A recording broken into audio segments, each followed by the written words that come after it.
And there it is. This is what the universe is coming to. We are in the end times. Research flat Earth. Doesn't show up for long. Yeah, I hope that 900 bucks or whatever was worth it. You know what I could get for 900 fucking dollars? I could get, well, I shouldn't say that. I can get cool stuff.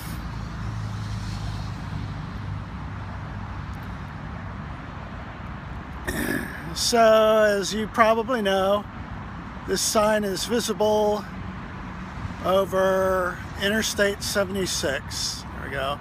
Which is a very heavily traveled thoroughfare.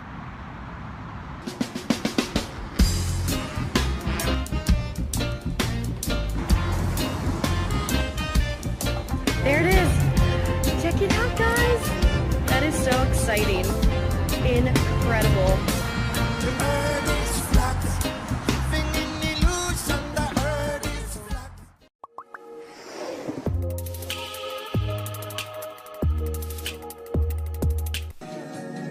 Long, long ago, when the world was young, the people of the sky were so restless and traveled so much that they made trails in the heavens.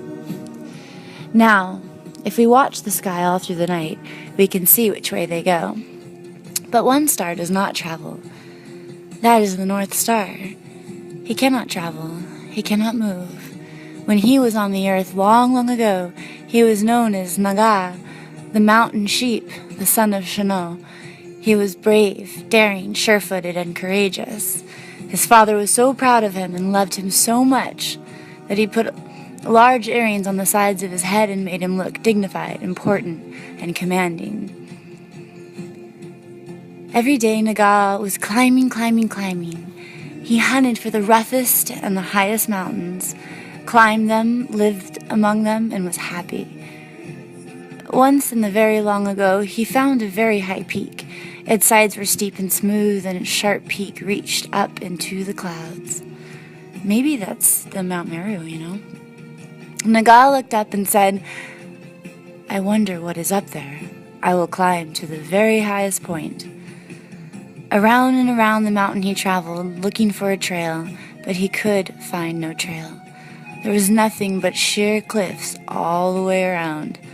This was the first mountain Naga had ever seen that he could not climb. He wondered and wondered what he should do. He felt sure that his father would feel ashamed of him if he knew that there was a mountain that his son could not climb. Naga determined that he would find a way to its top. His father would be proud to see him standing on the top of such a peak. Again and again he walked around the mountain, stopping now and then to peer up the steep cliff, hoping to see a crevice on which he could find footing. Again and again he went up as far as he could, but always had to turn around and come down. At last he found a big crack in a rock that went down, not up. Down he went into it and found a hole that turned upward. His heart was made glad. Up and up he climbed. Soon it became so dark that he could not see, and the cave was full of loose rocks that slipped under his feet and rolled down. Soon he heard a big, fearsome noise coming up down the shaft. At the same time, the rolling rocks were dashed to pieces at the bottom. In the darkness, he slipped often and skinned his knees. His courage and determination began to fail. He had never before seen a place so dark and dangerous. He was afraid, and he was also so very tired. "I will go back and look again for a better place to climb," he said to himself. "I am not afraid."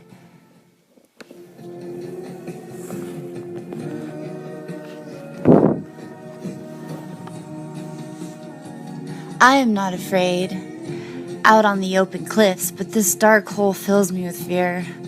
I am scared. I want to get out of here.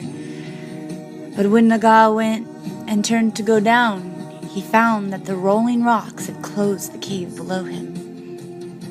He could not get down. He saw only one thing now that he could do. He must go on climbing until he came out somewhere. After a long climb, he saw a little light, and he knew that he was coming out of the hole. "Now I am happy," he said aloud. "I am glad that I really came up through that dark hole." Looking around him, he became almost breathless, for he found that he was on the top of a very high peak. There was scarcely room for him to turn around. And looking down from this height made him dizzy. He saw great cliffs below him in every direction, and saw only a small place in which he could move. Somewhere on the outside, could he get down, and the cave was closed on the inside? "Here I must stay until I die," he said. "But I have climbed my mountain. I have climbed my mountain at last." He ate a little grass and drank a little water that he found in the holes in the rocks. Then he felt better. He was higher than any mountain he could see, and he could look down on the earth far below him. About this time, his father was out walking over the sky. He looked somewhere for his son, but could not find him. He called loudly, "Naga! Naga!" And his son answered him from the top of the highest cliffs. When Shano saw him there, he felt sorrowful to himself. "My brave son can never come down. Always he must stay on the top of the highest mountain. He can travel and climb no more. I will not let my brave son die. I will turn him into a star, and he can stand there and shine where everyone can see him. He shall be a guide mark for all the living things on the earth or in the sky." And so Naga became a star that every living thing can see. It is the only star that will always be found at the same place. Always he stands still. Directions are set by him. Travelers looking up at him can always find their way. He does not move around as the other stars do. And so he is called the fixed star. And because he is in the true north all the time, our people call him Kuamai Wentukputsi. These words mean the North Star. Besides Naga, other mountain sheep are in the sky, and they are called Big Dipper and Little Dipper. They too have found the great mountain and have been challenged by it. They have seen Naga standing on its top, and they want to go on up to him. Shano, the father of North Star, turned them into stars, and you may see them in the sky at the foot of the big mountain. Always they are traveling. They go around and around the mountain, seeking the trail that leads upward to Naga, who stands on the top. He is still the North Star.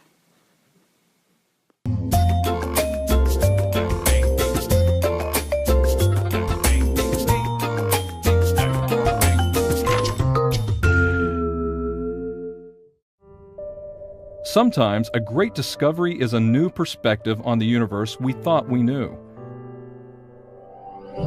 As the Voyager spacecrafts near the edge of our sun's reach, scientists are getting a new look at the expanse and shape of the solar system. Over 30 years ago, Voyager 1 and 2 set out for Jupiter, Saturn, and beyond. Now as the twin spacecrafts explore the outer reaches some 9 billion miles away from Earth, they have crossed the heliosphere, the bubble of supersonic solar wind. However, when Voyager 2 crossed this boundary much closer to the Sun than expected, we received a picture of a squashed heliosphere rather than a round bubble. The squashed heliosphere helps scientists build up a picture of how the Sun interacts with the space outside of our solar system. The recently launched IBEX, or Interstellar Boundary Explorer, will further the study of how the solar wind interacts with the cold gas between stars. It was very exhilarating to come up against this basic problem of... So we've got this one, the light is bending down above the blood surface, not around it. sunrise and sunset on a flat Earth. We almost didn't have to introduce this last week. But this is what it's demonstrating.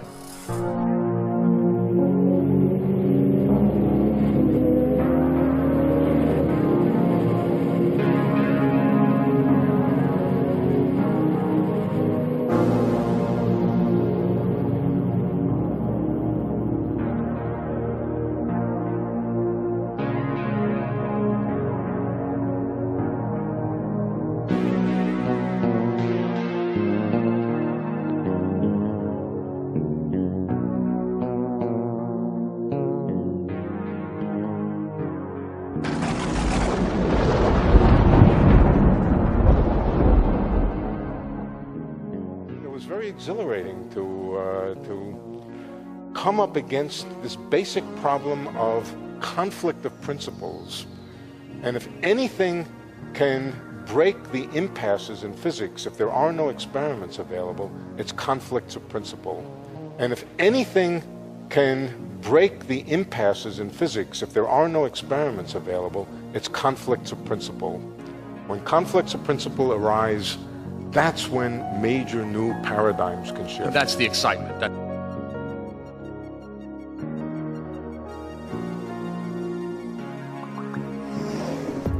So to simply state that a conflict of principle is nothing more than a simple paradigm shift is underestimating the true value and nature of principles being changed. 2016 brought so many ups and downs, yet people have to retrospectively introspect and completely absorb and resonate with all the data and information that we have been given and been a part of, swimming through the data and understanding the new heights and capabilities of being a flat earther is liberating. It's limitless. And there's nothing more that I could want to do with my free time and with my ambition than to reach out to you and everyone else that feels the same way as me. All I can hope is that 2017 brings with it new horizons and new limitless ways for us to raise the bar and to truly discover the realm, the rendering nature of our reality, and to display it with passion, art, skill, and precise timing and patience. And I'm thankful that everyone can bear with my spelling and editing mistakes as much as I can bear with everyone else's. The main goal is that we achieve to higher things. The levity of the situation is all the electrical information I'm reading. What more can we do? What more can we say? How else can we reach more people? What are your goals? How has 2016 treated you? Have you learned anything?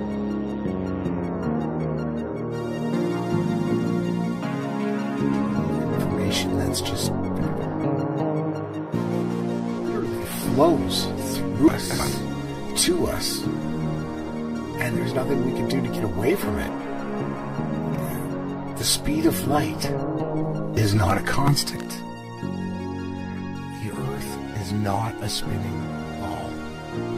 It's a stationary plane with limitless possibilities. The very fact and notion that we're not moving and that time is something that is not relative opens up the door to a limitless amount of things. I know that the goodness in people will prevail. So stay tuned, stay alive, stay engaged, push yourself, be limitless. You are free, you are part of this, and you can make a difference. Peace.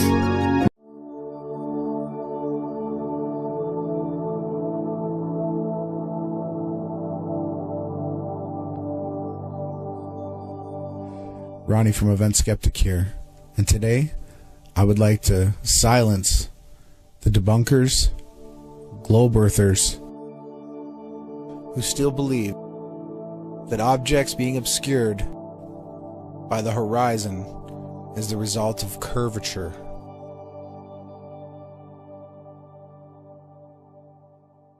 This video will leave no doubt that you are living on a flat plane.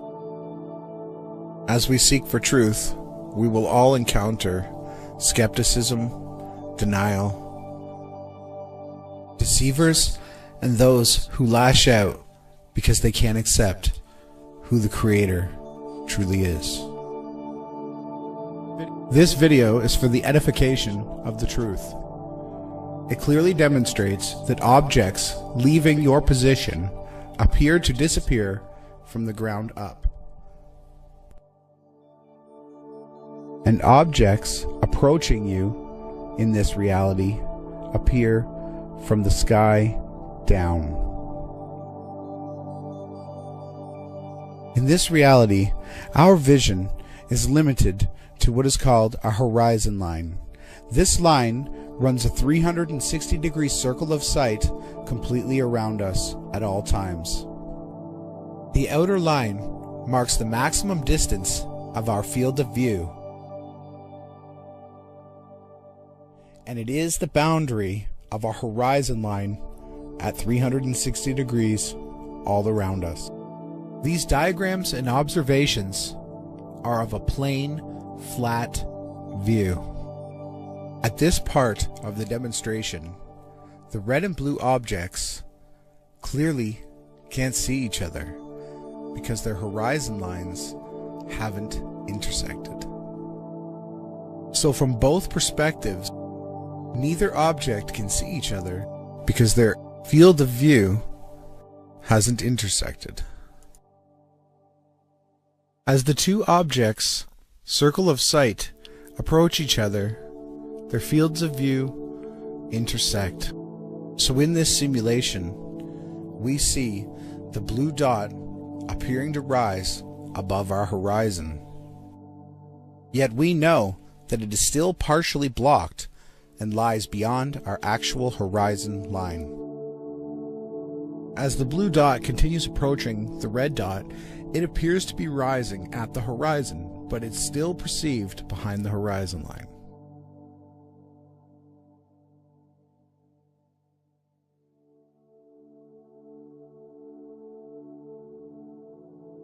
As soon as the blue object crosses the circle of sight or field of view of the red object, it then enters the field of view and crosses into the horizon line of the red object and becomes entirely visible.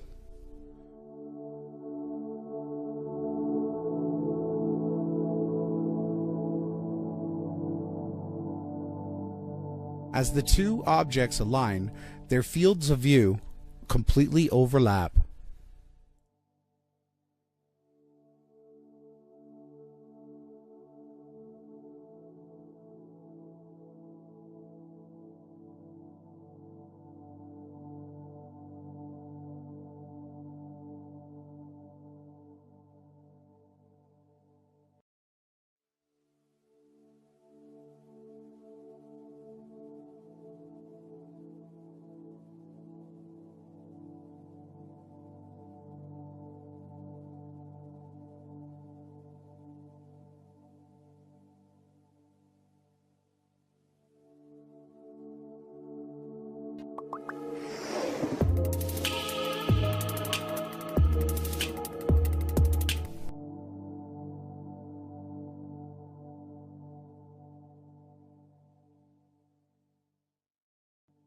As the blue object moves further away from the red, it then begins to set on the opposite horizon until finally it completely disappears beyond the field of view.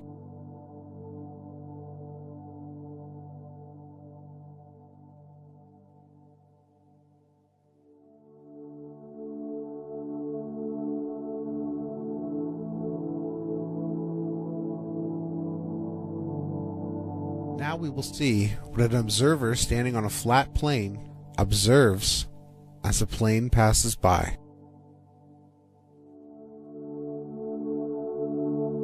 field of view from the airplane is much larger because of its altitude.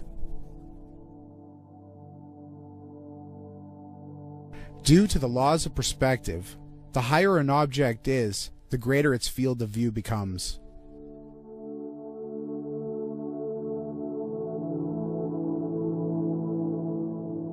Now, as the airplane approaches the observer, the fields of view intersect, and the plane can be seen rising from the horizon top first.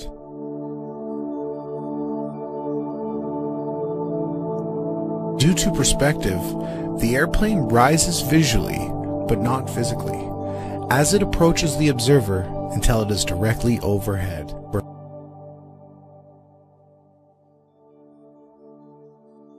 Due to perspective, the airplane will descend visually as it moves towards the opposite horizon.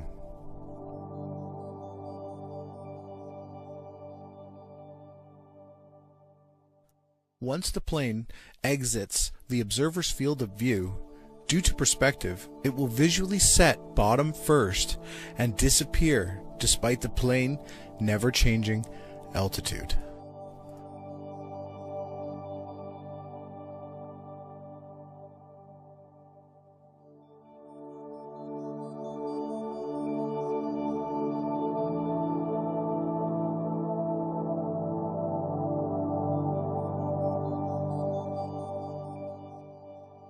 As an object gains altitude, its field of view increases significantly.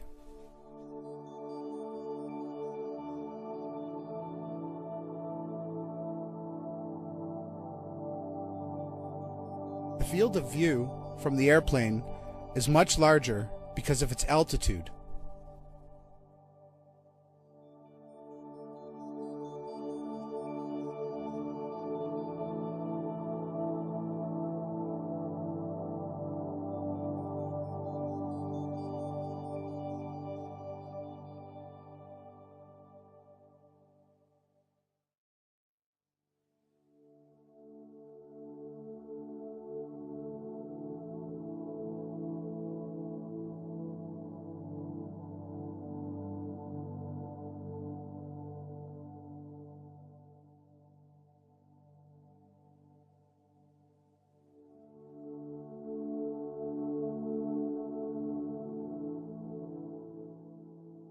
If you were standing at position 1, you would be at the highest vantage point with the greatest field of view, and you would be seen from the largest distance away.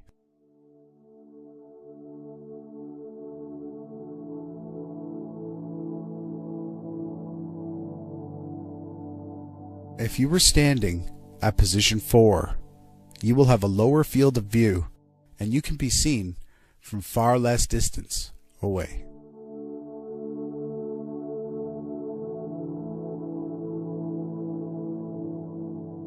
Thus, we can see the top of the tower and not the bottom, as long as our field of view stays outside the marks 2, 3, and 4.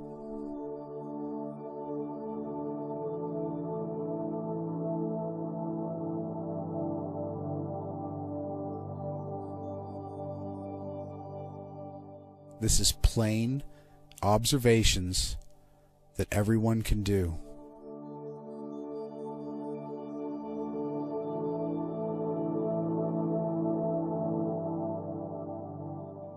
As an observer approaches the tower, it will be completely invisible until your field of view intersects with the tower's highest point and field of view. At each of these intersection points, due to your limited field of view from the ground, the tower will become visible from the top down until you reach the point where the entire tower is within your field of view. Similarly, as you move away from the tower and your field of view crosses the intersection marks, less and less of the tower will be observed, disappearing from the bottom up until it's completely invisible once again. All objects at the horizon will always appear from the top down due to the laws of perspective in relation to your field of view. Likewise, as a ship sails away from your stationary field of view, it will appear to disappear from the bottom up, the very same way stationary buildings appear from the top down when you're the object that's moving. Please stay tuned, tune in, and join in with Team Yahushai.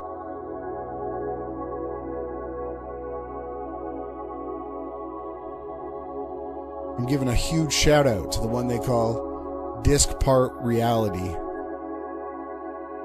Thank you. And to everyone else, please get involved. Tonight, 8 p.m. Central, Beyond Flat Earth. If you can't make it then, and you're listening to this in the future, the link is right here. Check out what we had to say.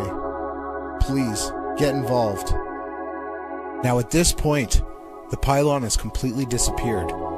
There is no curvature between the observer, you, the horizon, a boat, a plane, and that pylon. No curvature. We live on a flat Earth. And this is the part of the video that I ask you, get involved. Please share this video and help edify for the truth. We are Team Yahushua.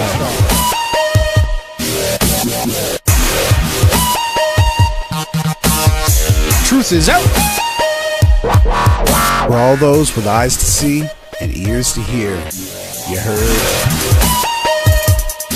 Peace out.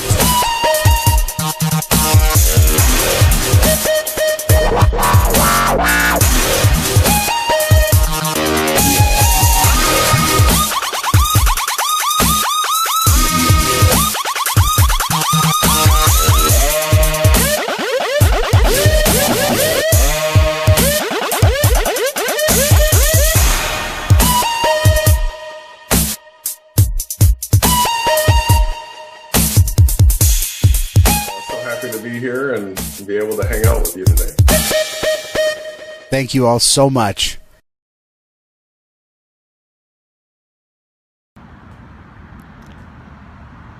Alrighty. Guess where I am?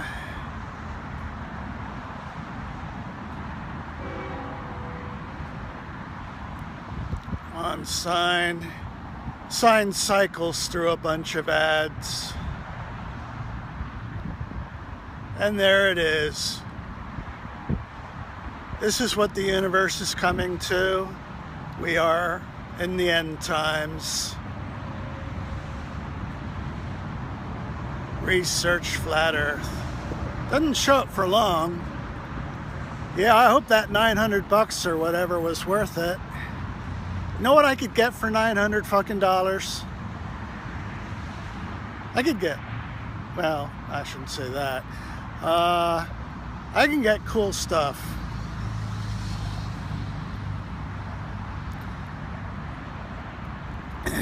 So, as you probably know, this sign is visible over Interstate 76. There we go.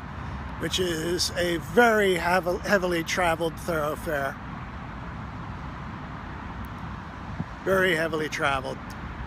So a lot of people are saying that. There have been pileups and accidents, cars rolling off the edge and crashing into the ice wall,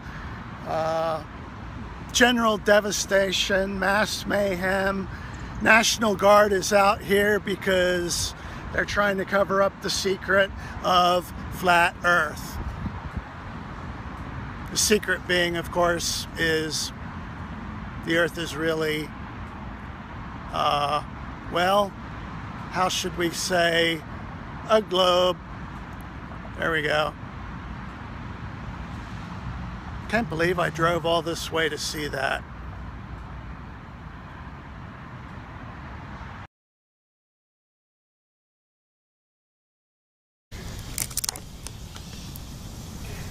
Greetings. Purpose of this video is to show you a property that all cameras have in the lens.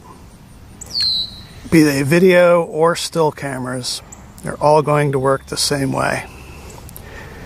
Now first I'm going to demonstrate the effect of zooming on perspective. And first let's focus nearby.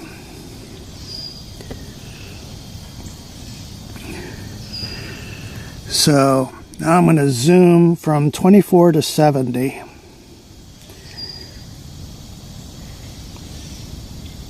And pay attention to the ruler marks. And let's move the focus out further.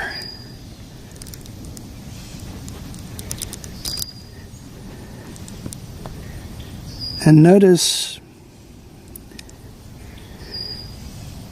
how foreshortening kicks in.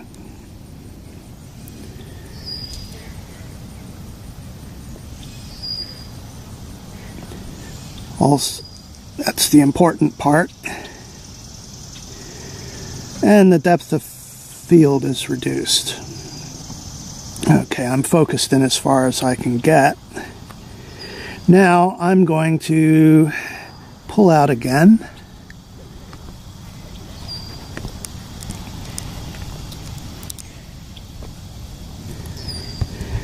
Now this time I'm going to change the f-stop. I'm at f4 right now.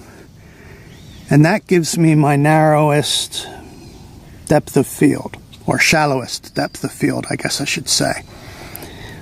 So let's change that and watch what happens to the depth of field as I pull down, that is, close down the aperture. It's called stopping down.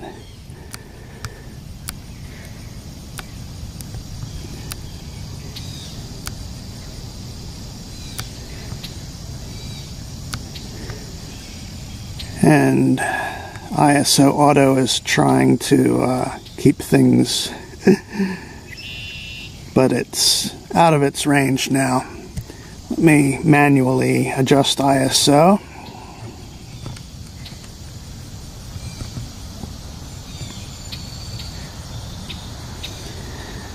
It's a lot higher than the camera normally wants to go. Okay, now watch what happens when I zoom in, and I'm going to move the focus up and out, or at least I'm trying to.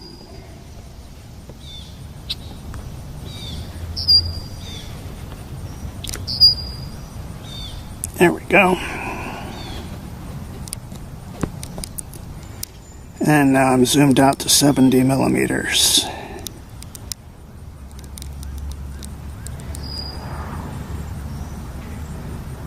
And if I pull this focus back in, or rather, no, I'm going to open the lens up again to get more light in.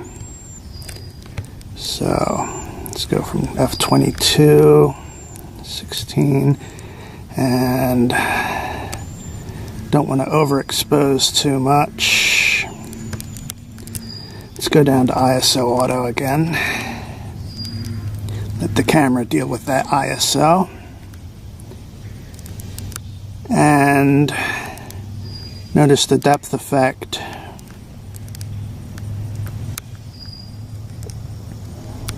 Now I'm going to open it back up to 16. There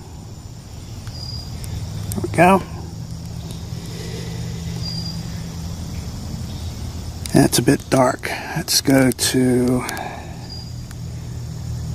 10, F10, which happens to be what my Schmidt-Cassegrain is.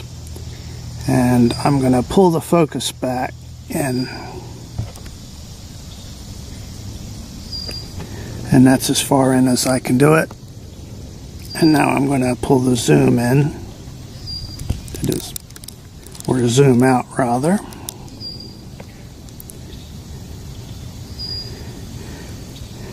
So all camera lenses work this way. You've got basically two major things that affect what the camera lens will do. One is the focal length. The shorter the focal length, the deeper you can see. Also, the smaller the aperture, the further the camera can see. Let me step down to wide open aperture and notice how the depth decreases. Now this is also true on the P900. Now the P900 has incredible zooming capability, and that's done by a combination of brilliant optics design on Nikon's department and the use of a very small sensor, which basically is going to give you some differences versus a full frame sensor, which is what I'm using right now.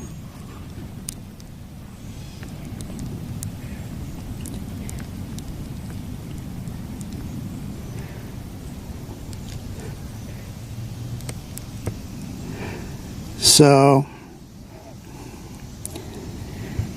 in short, and I'm not doing as good a job as Schnaz did,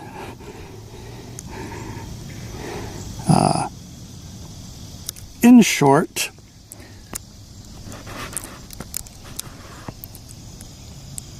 you're going to get a narrower and narrower field of view as you zoom out, you know, going to longer and longer focal lengths. But you're also going to get a shorter and shorter field of view. Observe.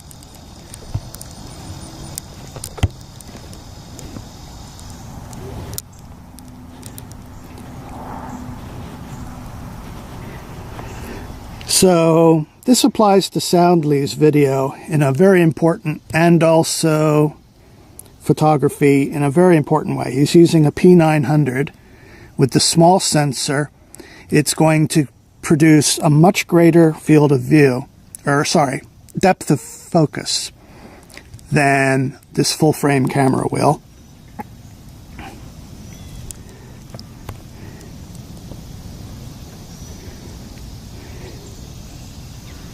As you can see.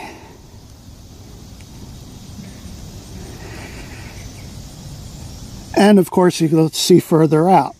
And also the further out you go, regardless of the focal length, you should be paying attention now to the tick marks. Actually, you should have been all along. The tick marks on these yardsticks.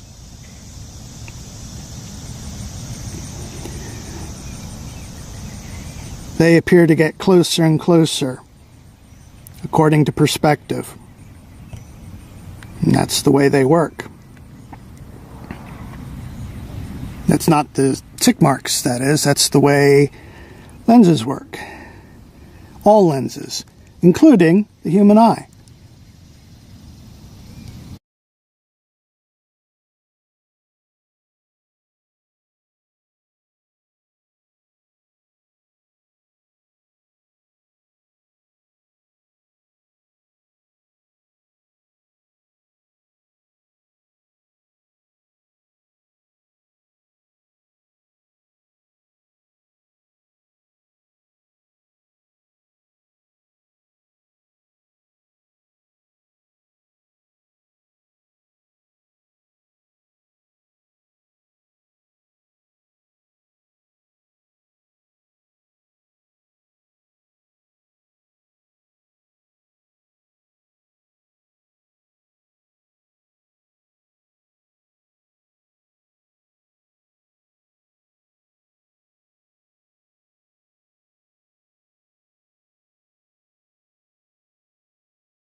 I want y'all to see this.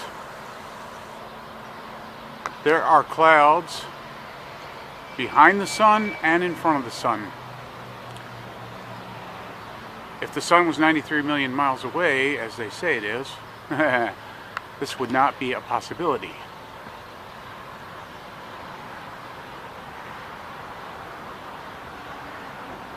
But I can't get it any closer. But the sun is creating a glare off the top of the clouds. This too is an impossibility if it's 93 million miles away, because it's reflecting on what's above, thus proving the sun is in fact very close to us. And as it sets, it's actually disappearing behind the horizon. I want y'all to see that. Okay? There are clouds behind the sun and in front of the sun, which proves one thing. The sun is moving across the top of the sky, and the clouds are in fact moving in front of it and as well as behind it. I wish I could give a more detailed image because my eyes can see it. There we go. See the clouds behind the sun? Right at the top of it. This is not possible if in fact the sun was 93 million miles away. So, I digress.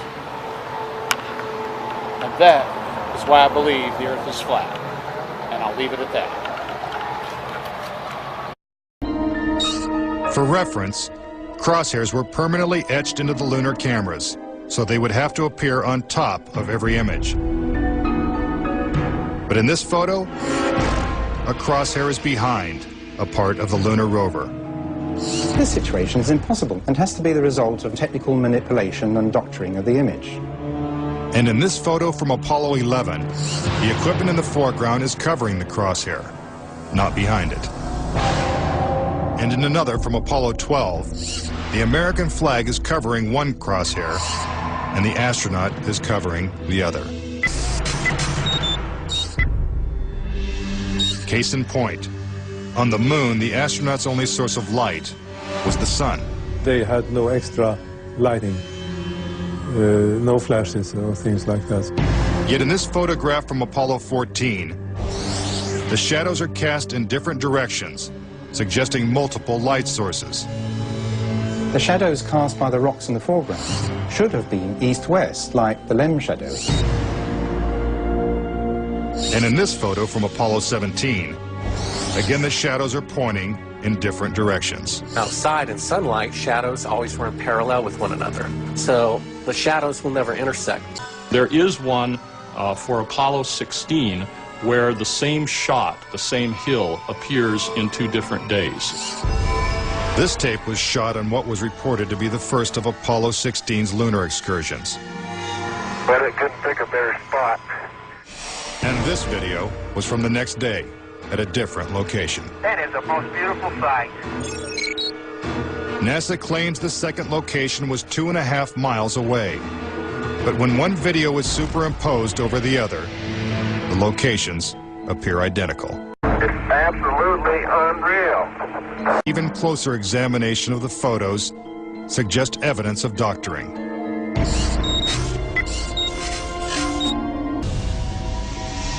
These 2 photos seem to have the same mountain backdrop, yet the lunar module is only present in one of them. Seemingly impossible, since the LEM never moved and its base remained even after the mission. If there is no air or wind on the moon, why is this American flag waving? The fact that the flag flaps on the moon where there's no atmosphere means that there must have been a little blast of wind out in Area 51 where they shot this. When presented with these questionable photos and videos, Apollo was a hoax. What a ride, what a ride. What a ride, what a ride. Apollo was a hoax, was a hoax, was a hoax. hoax, hoax, hoax. What a ride, what a ride. Hoax. What a ride, what a ride. Apollo was a hoax, hoax, hoax.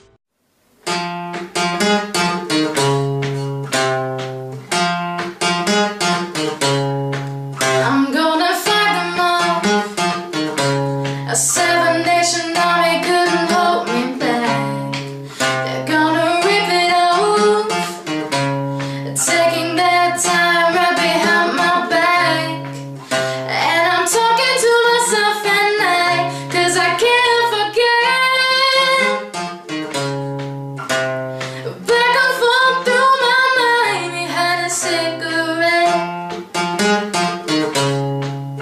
And the message coming from my eyes is leave it alone.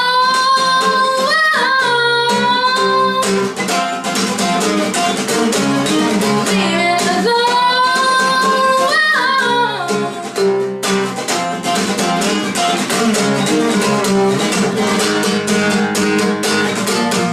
Leave it alone.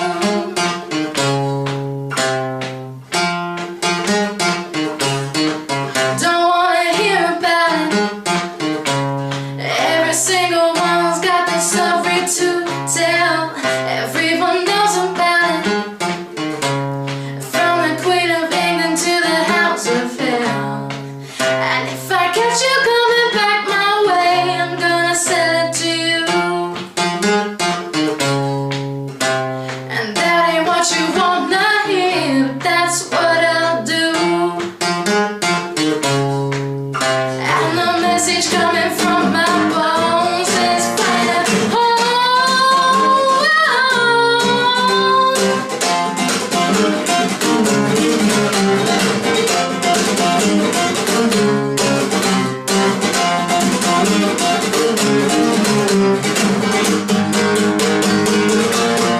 find a home.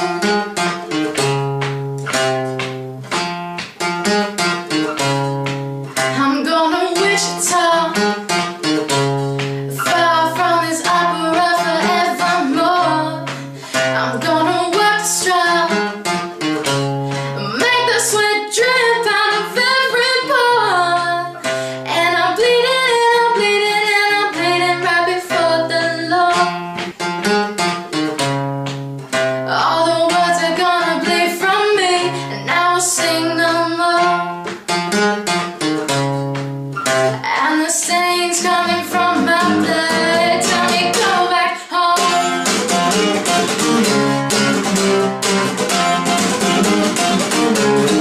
Go back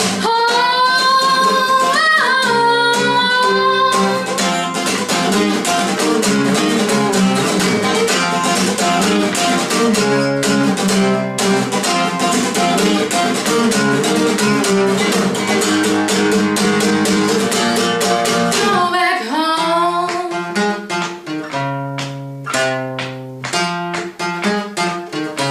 Leave it alone.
Not only does refraction bend the image downward, it also magnifies it.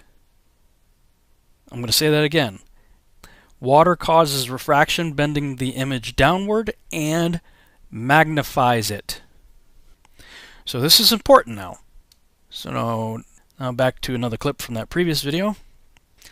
Let's entertain for a moment the completely absurd notion that water is flat and it always seeks its own level.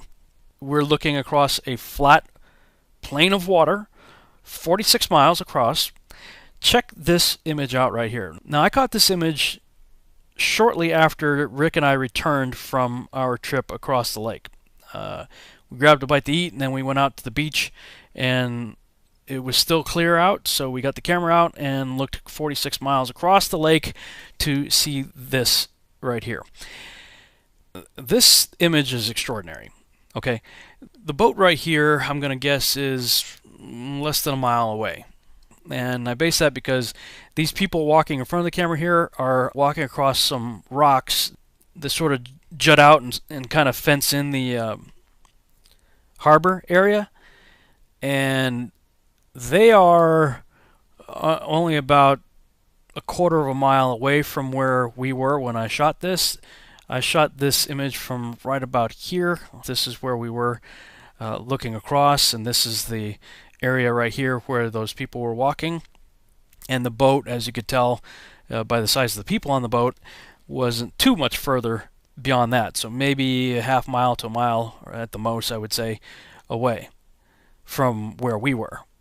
All right, now when I was headed back to Chicago to catch my flight, I snapped this picture of the Willis Tower. And this is, if you go on Google Earth, this is right about the area right here where I believe I was when I took that picture. Looking across, it's only about 0.6 of a mile. So I'm just a little over a half mile away, and look at the size of the tower as compared to the car that was diagonally in front of me.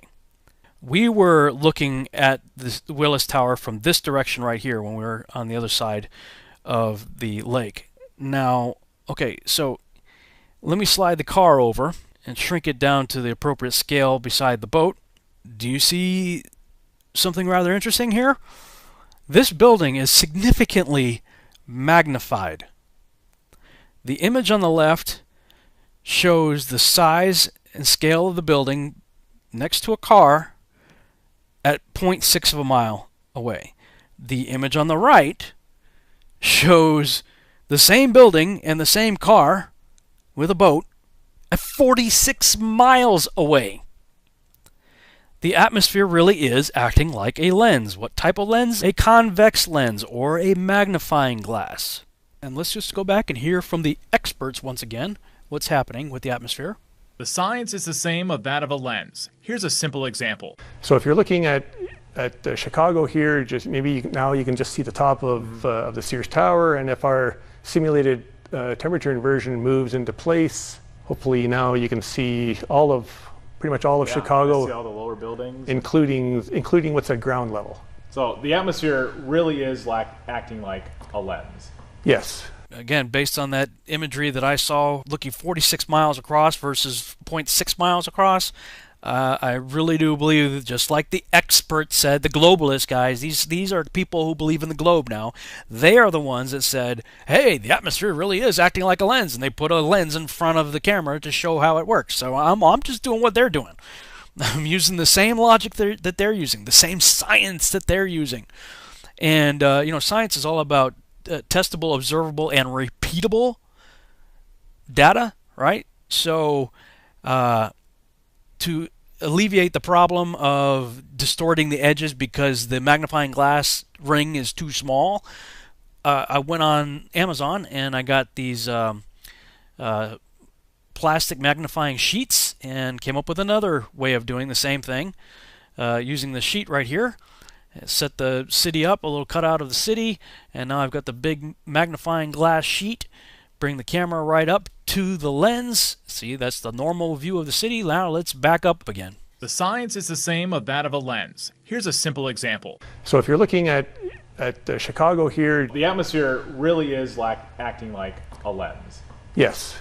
Atmosphere really is acting like a lens, and This is how much of the city is missing due to the lensing effect, the magnification of the atmosphere. You're missing, you know, a good portion of the city just by pulling my iPhone back on a 3-foot long desk. That's how much I lost of the city. And as with any scientific experiment, you always try to improve upon what you did before.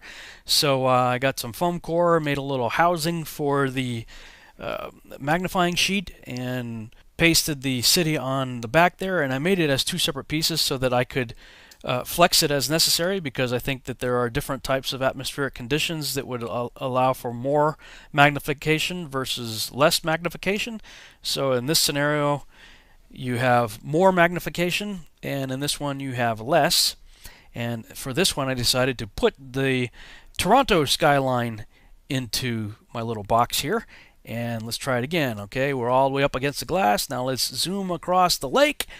And wow, look at that. The lower portions start to disappear. Now let's zoom back in to get a little closer to the one that Captain Baltard was talking about here.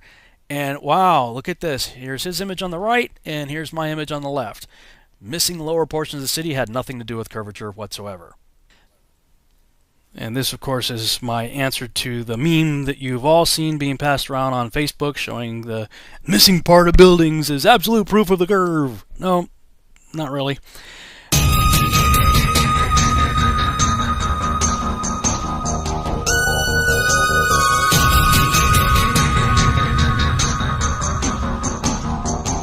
Make your own shirts.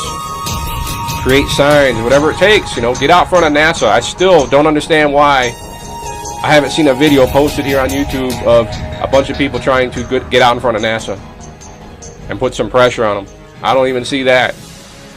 You know, like handing back their globes and piling up about 10,000 globes on their lawns saying, here's your globe back. We don't believe it. You haven't proved it. We don't see 24-hour live footage of the Earth spinning in real time with the clouds moving. Time's up. Too much evidence pointing to the fact that we're not a spinning ball. Okay? So with that, thanks for watching, and I'll see everyone in the next video. Who am I? I'm the unsilent majority, big mouth. Good. The unsilent majority. The unsilent majority. Who am I? I'm the unsilent majority, big mouth. Good. The unsilent majority. Who am I? I'm the unsilent majority, big mouth. Good.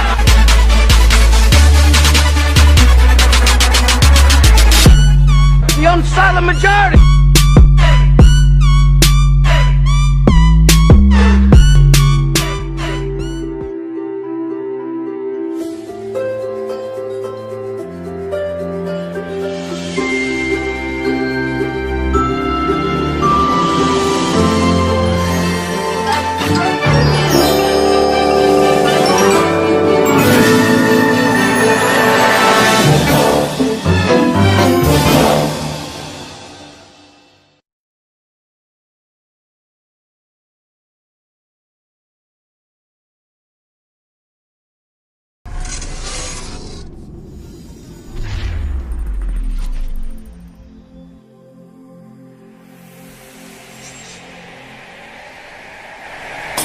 If you did like this video, give it a thumbs up, and if you didn't like it, give it a thumbs down. If you haven't subscribed, hit the red subscribe button. Also click on the little bell icon to get notifications of my flat earth videos, which I upload every day. And as always, thank you so much for watching. I'll see you next time.